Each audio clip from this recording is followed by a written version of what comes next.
एक बड़ा मशहूर शेर है, हजारों साल नरगिस अपनी बेनूरी पे रोती है, बड़ी मुश्किल से होता है चमन में दीदावर पैदा। जब डोडा में पढ़ाई करते थे, अक्सर स्कूल में प्रिंसिपल साहब जब स्टेज पर आते तो इस शेर को जरूर पढ़ा करते थे। और इस शेर को इसलिए पढ़ा करते थे कि वो कहते थे कि बाग में एक वो फूल जिसको तमाम लोग देखना चाहते हैं, बड़ी मुश्किल से होता है चमन में दीदावर पैदा। बड़ी मुश्किल से बाग में कोई ऐसी चीज पैदा होती है जिसको आप देखना चाहते हैं, जिसको आप सुनना चाहते हैं। मेरे साथ अनमोल राठौर हैं। अनमोल राठौर भद्रवाह से हैं। अनमोल राठौर ने जम्मू कश्मीर सिविल सर्विसेज के इम्तिहान में पहला रैंक यानी फर्स्ट रैंक हासिल किया है। जूनियर केएस हैं और आपको जानकर हैरानी भी होगी और इस बात पर भद्रवाह, डोडा, किश्तवाड़ के लोगों को बड़ा फख्र भी होगा, रामबन, बानीहाल के लोगों को बहुत फख्र होगा इस पूरे इलाके के। हालांकि गौरव है पूरे जम्मू कश्मीर का ये, लेकिन इस इलाके के लोगों को इसलिए ज्यादा फख्र होगा क्योंकि बड़ा गरीब और बड़ा कमजोर इलाका है ये। कि अनमोल एक वकील हैं, इन्होंने लॉ मुकम्मल की और लॉ मुकम्मल करने के बाद आप यूं समझिए कि फौरन इनका सिविल सर्विसेज का इम्तिहान भी क्वालिफाई हो गया। मेरे साथ अनमोल हैं, इनसे बात भी करेंगे और अनमोल के अनमोल होने का क्या राज है वो भी इनसे जानेंगे। अनमोल, पहले तो बहुत बहुत मुबारक आपको। Thank you so much sir. कितनी खुशी हो रही है? बहुत ज़्यादा बट अभी भी थोड़ा सरप्राइजिंग ही लग रहा है क्योंकि कोई एक्सपेक्ट नहीं करता है। तो अभी फीलिंग सेटल इन नहीं हुई है, बट हाँ खुशी ज़रूर है। खुशी ज़रूर है। तो ज़्यादा खुशी इस बात की है कि आपने पहली ही अटेम्प्ट में सिविल सर्विसेज क्वालिफाई किया, या ज़्यादा खुशी इस बात की कि ख्वाब था मेरे घर वालों का पूरा हो गया? सर, पहले अटेम्प्ट में क्लियर करना तो मुझे लगता है कोई एक्सपेक्ट नहीं करता है। एग्जाम को क्लियर करना कोई एक्सपेक्ट नहीं करता है, बल्कि हम एफर्ट जरूर करते हैं। तो मुझे लगता है खुशी इसकी भी है, एक रिलीफ है कि अब एग्जाम साइकिल से हम निकल गए हैं और पेरेंट्स के चेहरे पे जो रिलीफ है, उनको जो प्राउड फील करवाया है, उसकी भी खुशी है। और मुझे ये कहते हुए बहुत अच्छा लग रहा है कि अनमोल एक ऐसे परिवार से आती हैं, ये आपने सुनना है, बहुत जरूरी है ये आपको लिए, एक ऐसे परिवार से आती हैं कि जब मैं इनसे मुलाकात करने के लिए यहाँ आया, मुझे पता चला कि इनके पिताजी जो हैं वो जम्मू कश्मीर बैंक से रिटायर हुए हैं, वो घर पे हैं। और आप इस परिवार के और इस बच्चे का, कहते हैं ना कि जब बच्चा बड़ा होता है तो उसके अंदर जो कैरेक्टर होता है वो उसके माता पिता और उसके परिवार के लोगों का निचोड़ होता है। मैंने अनमोल से पूछा आपकी माता जी कहाँ हैं, तो इन्होंने मुझे बताया कि सिविल सर्विसेज का इम्तिहान अनमोल का क्वालिफाई हुआ है और आज अनमोल टॉपर हैं, लेकिन इनकी माता जी अपनी सर्विसेज के चलते इस समय किश्तवाड़ में हैं और अपनी नौकरी पर बनी हुई हैं और वीकेंड पर वो आएंगी। इससे आप हिसाब लगाइए कि अनमोल कैसे अनमोल इस बात पे गर्व होता है। अक्सर ये होता है कि भाई आज तो बड़ा दिन है, मेरी बेटी की सिलेक्शन हो गई, तो फौरन दौड़ते दौड़ते माँ बाप छुट्टी डाल के स्कूल पर आ जाती हैं 4-5 दिन के लिए। जी अब मैं तो बिल्कुल घर जाऊंगी, रिलैक्स करूंगी। मतलब मैं गदगद हो रहा हूँ कि आपकी फर्स्ट पोजीशन है, आप टॉपर हैं जे&के की, पूरा जे&के आपको देखना और सुनना चाहता है और आपकी माताजी कह रही हैं भाई मैं तो स्कूल, मैं प्रिंसिपल हूँ, मैंने तो स्कूल देखना है। जी मम्मा जीडीसी किश्तवाड़ में प्रिंसिपल हैं और उन्होंने हमेशा से यही हमें भी सिखाया है कि अपनी जो ड्यूटी है उससे आप कभी भी वो कहते हैं ना गद्दारी ना करें, उससे आप कभी भी पीछे ना हटें। तो मुझे लगता है उन्होंने यही सीख मुझे भी दी है और आज आई थिंक इससे बड़ी एग्जाम्पल कोई हो नहीं सकती कि मेरा एग्जाम क्वालिफाई हो गया और मम्मा ने मुझे वीडियो कॉल पे ही कॉन्ग्रेचुलेट किया और बोला कि तुमने क्वालिफाई कर लिया है, मुझे भी अपनी ड्यूटी करने दो, मैं कॉलेज को नहीं छोड़ूंगी क्योंकि ये मेरा पहला काम यहीं पे है। पहला काम यहीं पे। बट मैं ये सिर्फ इमेजिन कर सकता हूँ कितनी ज्यादा उनको इस समय खुशी होगी और कितनी गदगद हो रही होंगी वो। और हमारे चूंकि इलाके इस तरह के हैं, इन इलाकों में फिर मोहल्ले वाले, रिश्तेदार, अड़ोसी पड़ोसी सब आ जाते हैं कि भाई बहुत मुबारक हो, आपकी बेटी ने तो कमाल कर दिया। और खासतौर पहले एक टाइम था, जमाना था जब डॉक्टर कोई हमारे यहाँ बनता था तो लड्डू बंटते थे, कोई इंजीनियर बन गया तो लड्डू बंटते थे। लेकिन अब तो दूसरा सिलसिला शुरू हो गया, भाई अब जब तक कोई आईएएस न कर ले, कोई सिविल सर्विसेज में न चला जाए तब तक। अब मुझे ये बताइए कि अनमोल, ये तो सारी बातें आपके परिवार को लेकर हो गई, आपके पिताजी खुद एक बैंक मैनेजर रहे हैं, ज्यादा असर आपके ऊपर आपकी माताजी का है जो एजुकेशनिस्ट हैं या पिताजी का जो एक बैंक मैनेजर है? सर मैं कहूँगी दोनों का रोल रहा है और दोनों का इक्वल पार्टनरशिप रही है मुझे बड़ा करने में और मुझे सिखाने में। मदर से मैंने सीखा है कि be honest and be discipline और नेवर से नेवर, तो वो मुझे लगता है मम्मा से सीखा है। पापा से मैंने सीखा है be humble and be kind to people and always try to help जिससे भी आप कर सकें. कभी never say no to anybody who comes to you for help. So I think ये वैल्यूज बड़ी ज़रूरी है. हमें लगता है कि हमें सिर्फ अपनी पढ़ाई पे फोकस करना चाहिए, ये सब वैल्यूज़ की उतनी ज़रूरत नहीं है. बट आई थिंक मेरे पेरेंट्स ने ये कहा कि आप अपनी पढ़ाई करें, करियर पे फोकस करें, बट साथ ही साथ इन वैल्यूज़ को भी अपने आप में इनकलकेट करें. तो वो कहते हैं ना एक होलिस्टिक पर्सनैलिटी डेवलपमेंट, उसमें मेरे दोनों पेरेंट्स का रोल रहा है.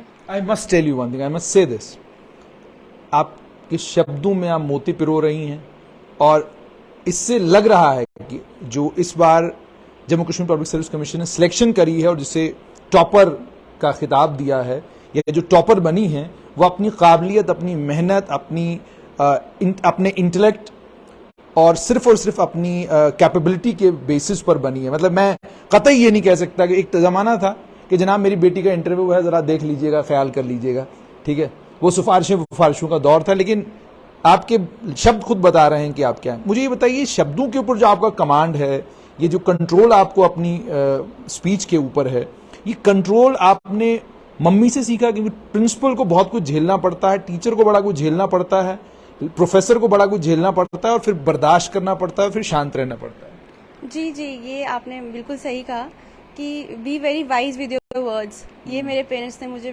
सिखाया है. और इसमें भी again not just my mother, both my father and mother have taught me this. और इसमें मैं कहना चाहूंगी कि मेरे ग्रैंड पेरेंट्स का भी बहुत रोल रहा है. उन्होंने मुझे हमेशा ये कहा कि your tongue is the strongest muscle in your body. आप कुछ बोल देंगे, कोई और आहत हो जाएगा, आप बाद में कितना भी सॉरी बोल लें, it will not make an impact on the other person. Similarly हम कभी कभी कुछ बोल जाते हैं, हमारा कंट्रोल नहीं रहता वर्ड्स पे. So I think being very wise with your words, ये मेरे पेरेंट्स ने और ग्रैंड पेरेंट्स ने हमेशा सिखाया है. और आई थिंक इसमें मैं एक और ऐड करना चाहूंगी कि मेरे स्कूल का बहुत इंपॉर्टेंट रोल रहा है. मैंने स्कूल में जो सीखा, जो मेरी प्रोफिशिएंसी है या वोकैबुलरी है या जो बोलने का तरीका है, जो रीडिंग एंड स्पीकिंग स्किल्स होती हैं, उसमें आई थिंक मेरे स्कूल का भी काफी इंपॉर्टेंट रोल रहा है. अच्छा, लेकिन मैंने सुना पहले कदम जो आपने रखे थे वो किश्तवाड़ में किसी स्कूल में रखे थे, तो वो किश्तवाड़ वालों को भी याद किया जाए ताकि किश्तवाड़ वालों को ये पता चले कि इस बच्चे ने पहला कदम जो पढ़ाई की तरफ उठाया था, वो कदम जो है किश्तवाड़ में उठाया. जी सर, मैंने जो अपनी प्री प्राइमरी स्कूलिंग है वो new era public high school Kishtwar से की है. टीचर याद आ रहा है? जी सर, अगर मैं नाम लूं किसी एक टीचर का, तो सावित्री मैम थी मेरी एक. वो हमारी हिंदी की टीचर थी, और वो टीचर तो हिंदी की थी, बट मुझे लगता है जो लाइफ लेसन्स उन्होंने मुझे दिए वो भी मैं अपने साथ लेकर चली हूँ. मैं कहूँगी उस स्कूल ने obviously it was not very developed, और आप ये भी नहीं कह सकते कि वहाँ का करिकुलम कोई उस टाइम पे बहुत अच्छा था, जबकि आज वो एक बहुत अच्छा स्कूल है. बट उस टाइम पे I would say it had its limitations. But उस स्कूल ने मुझे सिखाया कि how to be very humble, because वहाँ पे सारे बैकग्राउंड्स के बच्चे थे and you had to be friends with all of them. उस स्कूल ने मुझे सिखाया कि आपके जो टीचर्स हैं वो आपके कितने इंपॉर्टेंट गुरुज हैं, और वो आपको क्या क्या सिखा सकते हैं. वो आपको डिसिप्लिन सिखाएंगे, वो आपको हम्बल रहना सिखाएंगे, वो आपको सिखाएंगे how to be empathetic towards your peers. Not everybody is as privileged as you are, but never discriminate with any class fellow of yours just because they are from a different background.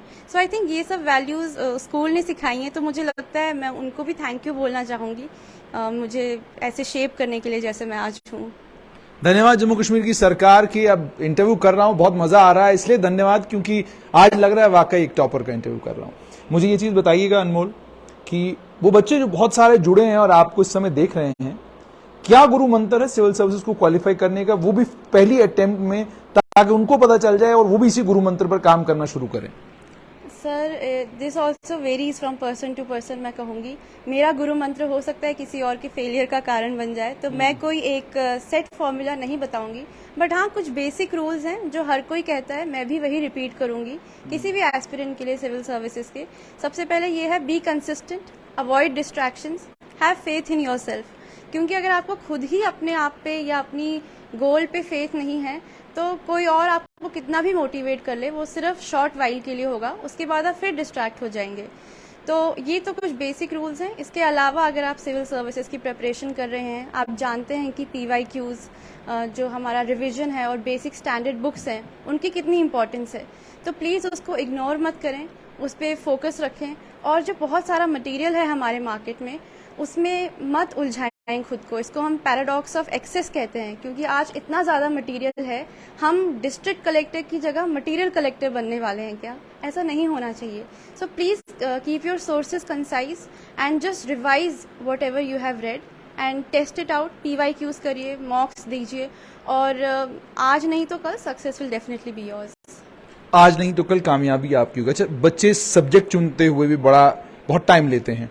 मतलब मैंने देखा पहले एक time था लोग anthropology को as a subject लेते थे, बहुत एंथ्रोपोलॉजी हुआ, फिर पॉलिटिकल साइंस की बारी आई, फिर पहले बहुत 2010 में उर्दू से एंथ्रोपोलॉजी से पॉलिटिकल साइंस से सोशियोलॉजी से कुछ और सब्जेक्ट्स हैं जिन सब्जेक्ट्स को लोग समझते हैं कि ये अगर हमारे सब्जेक्ट्स होंगे तो शायद हमारे कामयाब होने के चांसेस ज्यादा हैं. But with the kind of exam that you have given और with the kind of changes that JKPSC has brought in, अब क्या वाकई इसी फॉर्मूले पे चल के कामयाब हो सकते हैं या कोई फॉर्मूला अब बदल चुका है?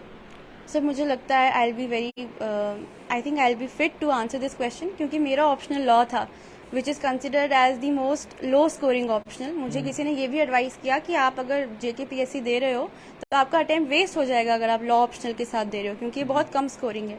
तो मुझे लगता है ऑप्शनल आप इसलिए चूज ना करें क्योंकि वो बहुत स्कोरिंग है. आप इसलिए चूज करें क्योंकि आपकी उसमें इंटरेस्ट है और आप उसमें एक्सपर्टीज रखते हैं. क्योंकि अगर आप उसे पढ़ सकते हैं और आपका इंटरेस्ट है तभी आप उस ऑप्शनल को अच्छे से कवर कर पाएंगे. Don't just go after an optional because 200 other people are also choosing that optional. Go after an optional because you know that optional very well and you will be able to devote 5-6 hours every day to reading that optional. So I think जो कहते हैं हम भेड़ चाल में मत जाइए, जैसे बोला जाता है कि make your own path and उससे आप अपना ऑप्शनल चूज करें, बस बाकियों को फॉलो मत करें. जैसे आपने कहा कि उससे आप अपना ऑप्शनल चूज करें, बाकियों को फॉलो ना करें. अच्छा, ये भी मुझे बताइएगा कि इंटरव्यू के लिए कुछ खास है, कुछ मतलब जो इंटरव्यू करने वाले हैं उनका अंदाज कुछ अलग होता है या उनका सवाल पूछने का अंदाज कुछ कॉम्प्लेक्स होता है, या क्या तरीका है जिस तरीके से वो पूछते हैं, कंफ्यूज करते हैं, टेंशन में डाल देते हैं? जी, मुझे लगता है इंटरव्यूज़ के लिए जो कि काफ़ी लेटर स्टेज पे आता है आपके एग्जाम में, इट्स द लास्ट स्टेज, उसमें मैं कहूँगी कि मॉक्स ज़रूर दें, क्योंकि आपकी एक प्रैक्टिस हो जाती है, आपको अपनी स्पीकिंग स्किल्स का पता चल जाता है, कॉन्फिडेंस का पता चलता है. अच्छा, अंग्रेजी बोलना जरूरी है इंटरव्यू में या ऐसा कुछ नहीं है? मतलब मान लीजिए मेरी शब्दावली केवल और केवल मुझे हिंदी बोलनी आती है, मैं हिंदी भाषी हूं और मुझे अंग्रेजी नहीं आती, तो क्या इसका मतलब ये है कि जो मेरा इंटरव्यूअर है उसके सामने क्योंकि आजकल लोगों को ये है ना कि अंग्रेजी बोलो तो इंप्रेशन जमता है, ठीक है कि नहीं? तो अगर अंग्रेजी बोलनी नहीं आपको आती तो आप इंटरव्यू के सामने गए, क्या बताओ कि यार ये तो उर्दू बोलने वाला, बाहर निकाल दो इसको.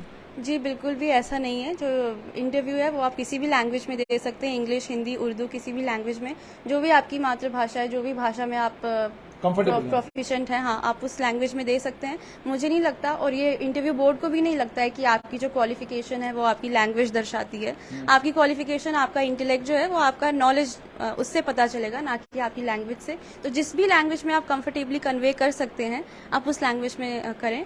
और हाँ, जैसे कि आपने पहले पूछा था कि इंटरव्यू बोर्ड कंफ्यूज करने की डेफिनेटली कोशिश करेगा. आपको जो लगेगा कि ये एक्सपेक्टेड क्वेश्चंस हैं वो नहीं पूछेंगे. जैसे मैं तो बहुत कुछ प्रिपेयर करके गई थी, बट सरप्राइजिंगली मुझे एक भी वैसा क्वेश्चन नहीं पूछा. कितनी देर आपकी ग्रिलिंग हुई?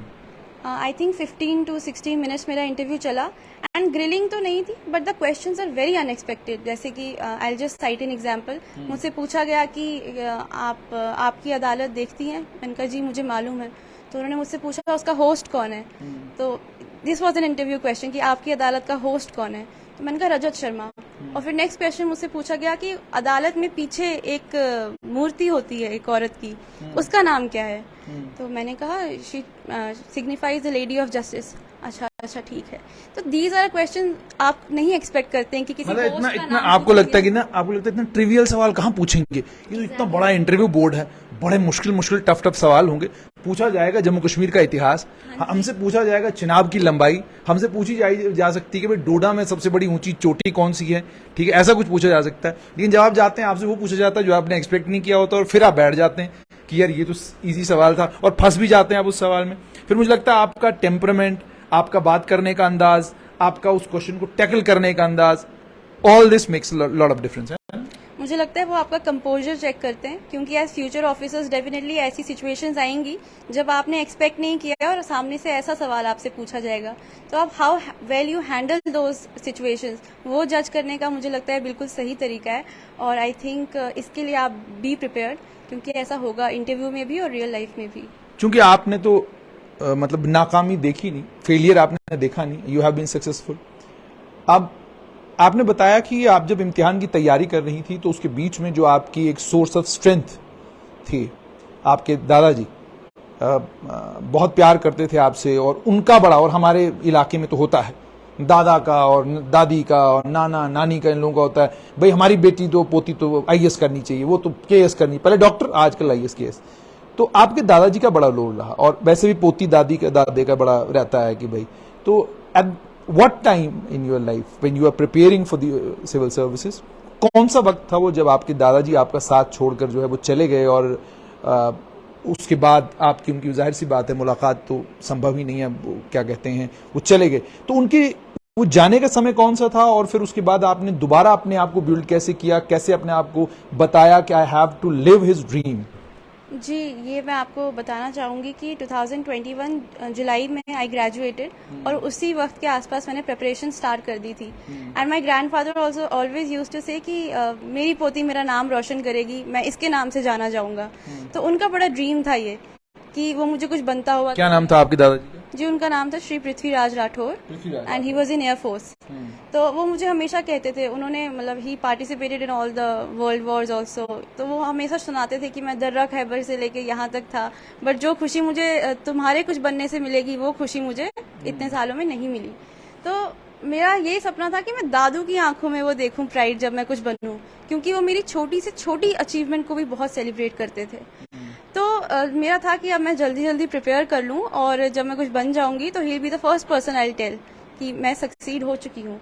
But as faith luck would have it, मैंने जैसे ही प्रिपरेशन स्टार्ट की, I completely immersed myself in preparation. Time नहीं मिलता था उतना सबसे बात करने का, एंड कुछ ही टाइम में मेरे दादू बीमार हो गए, बहुत शॉर्ट इलनेस थी, and then he passed away. I think वो पीरियड मेरे लिए बहुत ही बड़ा सेटबैक था, the entire period of his illness also, क्योंकि बहुत उनकी वो कहते हैं ना टॉर्मेंटिंग इलनेस थी। छोटी सी पीरियड था, बट वो रात भर जागना, उनको डिटीरियोरेट करते हुए देखना, तो मेरी मेंटल हेल्थ पे मुझे लगता है काफ़ी बड़ा टोल रहा, क्योंकि I saw him slipping away. तो जो बिल्कुल ठीक था एक इंसान, उसको मैंने इतना बीमार होते हुए और फिर जाते हुए देखा, तो मुझे एक टाइम के लिए लगा कि किसके लिए करना है अब ये सब, जिनको मैंने सबसे पहले बताना था वो तो अब रहे नहीं। और काफ़ी टाइम लगा, मेरे पेरेंट्स ने देखा है वो टाइम कि मैं ना पढ़ती थी ना कुछ करती थी, I would write to him, और मैं उनके रूम में जाया करती थी, उनकी चीज़ें देखा करती थी, और मैं बस लिखती थी कि दादू just things about him. And I was so मतलब बहुत गिल्ट और बहुत रिग्रेट था कि मैं शायद उनके साथ ज़्यादा टाइम नहीं स्पेंड कर पाई। बट देन मेरे पेरेंट्स ने ही मुझे मोटिवेट किया कि just because the person is gone does not mean that you can not live his dream. अब अगर आप उनका ड्रीम जो है, जो उनका सपना है वो पूरा करेंगी, तो wherever he is he will be very happy and proud.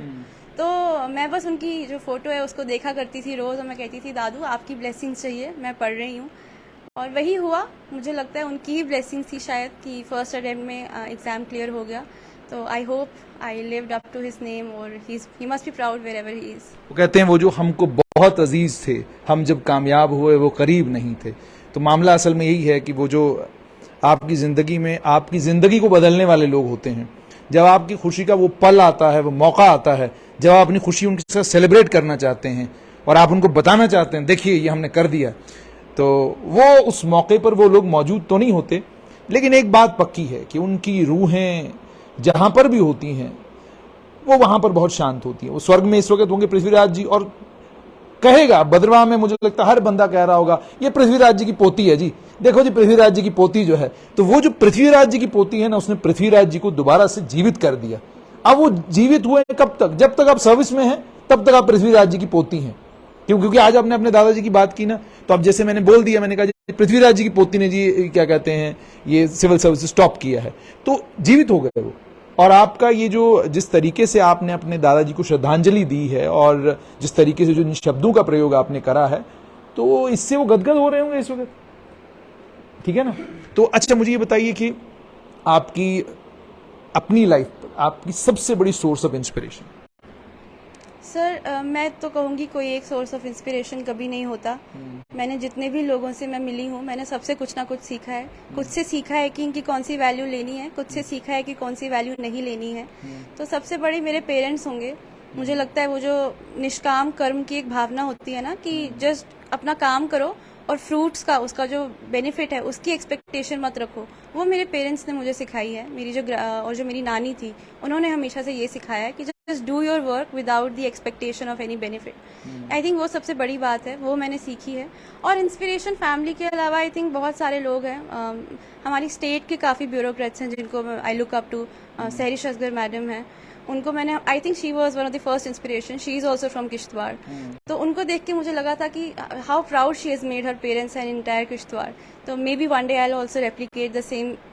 सो वो एक मेरे लिए बहुत बड़ी इंस्पिरेशन रही है। उसके अलावा भी बहुत सारे लोग हैं, नाम कुछ लोग हैं जिनके साथ बनती नहीं, जिनको आज लग रहा है कि यार मुझे पता चल गया जूनियर केस लगने वाली हूँ, पोस्टिंग होने तो बस मेरी। नहीं सर, आई थिंक वो भावना रखूंगी तो कभी आगे नहीं बढ़ पाऊंगी, तो इसीलिए किसी के साथ वो नहीं है।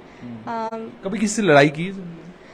सर लड़ाई तो नहीं हुई है मेरी किसी के साथ। I try to cut off the people जिनके साथ मुझे लगता है कि कोई टॉक्सिक है तो छोड़ दीजिए, टॉक्सिक है तो छोड़ दीजिए।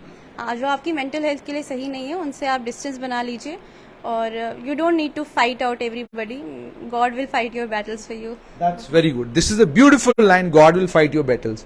अच्छा, एक और चीज मुझे बताइए, कोई दोस्त तो होगी ऐसी जिसको लेकर आपको ये लग रहा होगा कि काश वो भी सिलेक्ट हो गई होती तो दोनों जूनियर केस होते, या ये लग रहा है कि वो दोस्त, मतलब क्योंकि अक्सर क्या होता है कि अब मेरे आसपास जो कामयाब लोग हैं, तो जब मैं उनके दोस्तों को देखता हूं ना, जो उनकी सहेलियां हैं, दोस्त हैं, वो भी अपने अपने फील्ड्स में कुछ कुछ काम कर रहे हैं, लेकिन अलग काम कर रहे हैं, आप हटके काम कर रहे हैं, तो जब मुलाकात होती है ना तो आपका एक स्टेटस होता है सेलिब्रिटी वाला, ठीक है।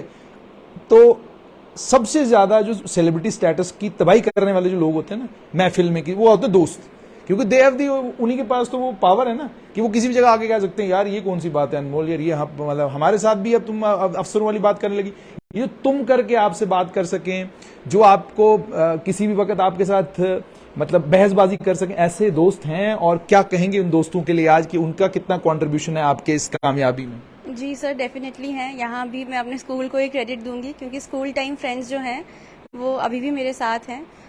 To name a few, Deepanshu है, आकिब है, ये मेरे स्कूल टाइम के फ्रेंड्स हैं जिन्होंने, यूसुफ है जिन्होंने बहुत सपोर्ट किया।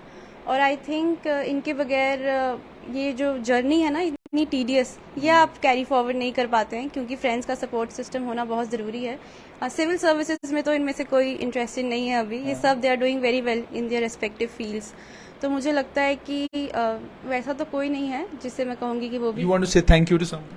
Definitely them, my friends, my parents and my teachers. मुझे लगता है इन्हीं को थैंक यू, और फ्रेंड्स को तो स्पेशली थैंक यू क्योंकि वो कहते हैं ना वेंट आउट करना होता है कभी कभी, तो वहाँ पे फ्रेंड्स ही काम आते हैं। तो आई थिंक उसके लिए friends. Are you active on Instagram, Facebook, social media? You're completely inactive. Sir I am inactive, मेरा कोई प्रोफाइल नहीं है यहाँ पे। कोई प्रोफाइल नहीं है? कोई डुप्लीकेट प्रोफाइल भी किसी ने नहीं बनाया? सर नहीं, मुझे लगता है ज़रूरत नहीं पड़ी कभी। अगर कभी ट्विटर देखना होता था या फेसबुक तो पेरेंट्स का प्रोफाइल था, मैं वहाँ से देख लेती थी। लेकिन बड़ा अच्छा लगा मुझे सुन के, आप तभी टॉक्सिसिटी से बहुत दूर हैं।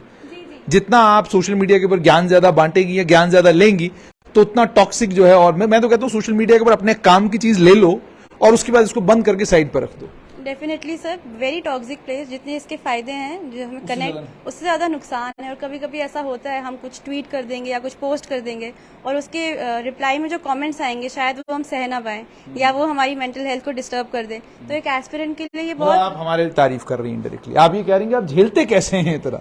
एग्जैक्टली सर, मुझे लगता है इस मामले में जर्नलिस्ट या कोई भी पब्लिक फिगर्स हैं उनको वी शुड सैल्यूट देम कि इतना मतलब to bear everything that comes your way. It's a very big thing क्योंकि once you are a public figure आपको जितनी प्रेज मिलेगी उतने ट्रोल्स भी होंगे। और सबसे बड़ी मुसीबत है पब्लिक फिगर बनने की ये कि आपकी कोई प्राइवेट लाइफ नहीं होती, आपकी सारी लाइफ पब्लिक है। आप किसी जगह जाकर 2 मिनट के लिए अगर वो रिलैक्स करना चाहे ना तो 4 आदमी वहां भी आएंगे, अच्छा फलाना साहब है, तो आप कहते हैं कि भाई मैं तो अपना रिलैक्स करने के लिए। तो कंपैरेटिवली ब्यूरोक्रेट्स की थोड़ी जिंदगी इस मामले में उनकी भी बड़ी टफ है। So once you become a bureaucrat, J N K civil service regulation वो सब आप पे लागू, आपका सोशल मीडिया उस पर नजर है, आपके चलने फिरने पर नजर है, आपकी पर्सनल लाइफ पे नजर है, आपकी प्राइवेट लाइफ पे नजर है। मतलब आई एट टाइम्स गेट सरप्राइज्ड कि ब्यूरोक्रेट्स कितनी ज्यादा टफ लाइफ जीते हैं कि अगर एक छोटी सी गलती कहीं से प्राइवेट लाइफ में आपसे हो जाए तो पूरे का पूरा कैरियर जो है आपका चौपट होता है। So you are going to be part of that very tough life. Are you ready for that? Sir there is this concept called integrity, right? So जैसा आप बोलते हैं वैसा आपको करना है, और the way you think and the way you act and the way you speak, they should all be in unison, ठीक है? एक जैसा होने चाहिए. But you want to dance in a party and you can't do that. If you do, if you want to be with your friends and you just want to enjoy, you just want to go, you just want to have a gala trip, you can't do that because the moment you do that, आप खबर है कि देखिए जनाब फलां अफसर जो है फलां जगह तहसीलदार लगी हुई है, उन्होंने ये कर दिया वो कर दिया. यहाँ तो हालत आजकल यहाँ तक पहुंच चुकी है, बेचारी कोई नई तहसीलदार लड़की लगी हुई, उसने कहीं लुई विटॉन का या किसी का कोई बैग खरीद लिया या कुछ कर लिया, वो खबर बन जाती है कि जनाब बैग खरीद लिया मैडम ने फलाना. I think this is again, मैं कहूँगी गलत बात है, बिकॉज अकॉर्डिंग टू मी ये सेंसेशनलाइज करना हो गया किसी की पर्सनल लाइफ को just for some views and profit. That should not happen, क्योंकि अगर कोई पर्सनल लाइफ में कुछ कर रहा है which is not breaking the rules, या आपका जो सर्विस रेगुलेशंस है उनको ब्रेक नहीं कर रहा है, कोड ऑफ एथिक्स को ब्रेक नहीं कर रहा है, तो then that should not come under public scrutiny. And everybody should know कि जितनी हमें अपनी पब्लिक पर्सनल लाइफ सेक्रेट रखते हैं, उतने ही ब्यूरोक्रेट्स या पब्लिक फिगर्स को भी राइट है कि वो भी अपनी प्राइवेट स्पेस को सेक्रेट रखें, उसे प्राइवेट रखें. सो इतना तो थोड़ा पब्लिक को भी होना चाहिए कि we should not raise fingers at every action of people. तो मुझे लगता है this is wrong. But again, जो आप एज अ पब्लिक फिगर या एज अ ब्यूरोक्रेट, आपको अपनी कुछ लिमिट्स पता होनी चाहिए. कॉन्स्टिट्यूशन के दायरे में, लॉ के दायरे में जो आपको करना अलाउड है वो आप करें, but don't overstep, because people look up to you. आप कुछ बन गए हैं तो लोग आपसे इंस्पिरेशन लेंगे, लोग आपको देखेंगे, तो डेफिनेटली आपको उसका भी ख्याल रखना है. तो very fine balance you have to maintain. It's like walking a tight rope, कि आपने बिल्कुल ध्यान से चलना है. कोई स्टेप इधर उधर तो जो लोग आपसे आज तक इंस्पायर हो रहे हैं वही कल आपको अब ताने मारेंगे या आपको ट्रोल करेंगे. तो एक बैलेंस है जो मेंटेन करना है. मैं भी सीखूंगी, लेट्स सी. आखिर में बहुत सारे लोग जो आपको देख रहे हैं, any message that you want to give people across the board in entire JNK, those who are preparing for civil service? Right, to the aspirants I will just say one thing कि just like Swami Vivekanand had said, arise awake and stop not till the goal is achieved. इस coat को सिर्फ आप पढ़ें नहीं, इसको अपनी life में इम्प्लीमेंट करें. अगर आपका गोल सेट है और आप डिटरमाइंड हैं, तो प्लीज़ कंसिस्टेंसी ऑफ पर्पस रखिए एंड यूनिटी ऑफ एक्शन रखिए. Move forward. मुझे पता है फेलियर्स हम सबकी लाइफ का हिस्सा हैं, हमें फेलियर्स मिलते हैं, but failures are just stepping stones to success. आज नहीं तो कल आपको किसी और फील्ड में या इसी फील्ड में दोबारा सक्सेस ज़रूर मिलेगी. Don't be disheartened and just keep rising. That's all. बहुत बहुत शुक्रिया, बहुत मजा आया इंटरव्यू करके. और यकीनन I must tell you one thing very honestly, I am being very honest, because I have this habit of criticising people. I criticise people, but I am honestly telling you, जिस भी public service commission के जिन भी members ने आपको topper of the topper करार दिया है और जिन लोगों ने आपको सिविल सर्विसेज में नंबर 1 दिया है, बहुत मुबारक है उनको. They have rightly chosen right girl for the right place. I must appreciate them. I must appreciate government of JNK also कि आपने वो एनवायरनमेंट क्रिएट किया, वो एनवायरनमेंट तैयार किया है जिस एनवायरनमेंट में अनमोल राठौर जैसी बच्चियां हमारे सिस्टम का हिस्सा बनने जा रही. मुझे यकीन है कि अनमोल राठौर जब सिस्टम का हिस्सा बनेंगी तो सिस्टम में इतना इफेक्टिवली कंट्रीब्यूट करेंगी कि सिस्टम को भी नाज होगा इन बच्चों के ऊपर. मेरी गुजारिश उन तमाम बाकी सिविल सर्विस के टॉपर्स जो सिलेक्ट हुए हैं, आप तमाम से मेरी गुजारिश ये है, गुर्बत बहुत ज्यादा है हमारे देश में, परेशानी बहुत ज्यादा है हमारे देश में, बहुत काम है करने वाला, बहुत सारा काम. कतई मत सोचिए काम नहीं, बहुत सारा काम है करने वाला. यकीन मानिए जिस कुर्सी पर आप बैठते हैं, उस कुर्सी पर बैठने के बाद लोगों की उम्मीदें, आशाएं, लोगों के आप एक्सपेक्टेशंस आपसे बंध जाते हैं.